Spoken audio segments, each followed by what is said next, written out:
What if I told you that this single frozen cube creates the most robust, creamy, budget-friendly curry you've ever had without measuring a single powder? Today we're cheating. We're using the curry flavor bombs I made last week to turn cheap lentils into a luxury meal.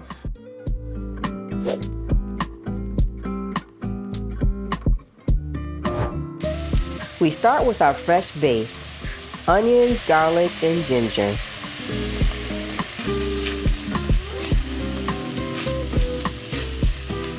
Instead of using curry powder, cumin, and turmeric, I'm using this. This is my coconut curry cube. If you missed the video on how to make these for pennies, click right here or check the description.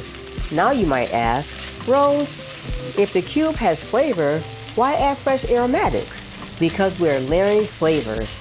The fresh aromatics give you that sharp, bright heat, while the cube brings a deep, simmering richness. This is how you make budget food taste high-end.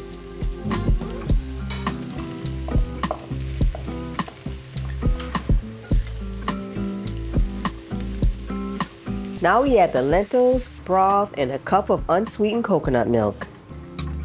I'm using dry lentils here, not canned. They're cheaper, and because they cook in the sauce, they actually absorb all that curry flavor instead of just sitting in it.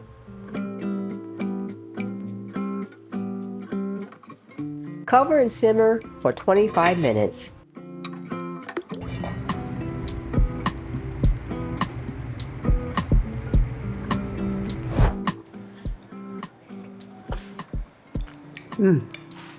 Wow, this tastes incredible.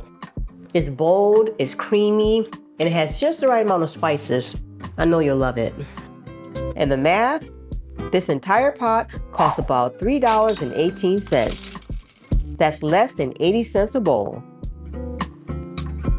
Do yourself a favor and go watch the Flavor Cube video next so you can start making 5-minute meals like this. I'll link it right here. Thanks for watching, and I'll see you on the next video. Bye for now.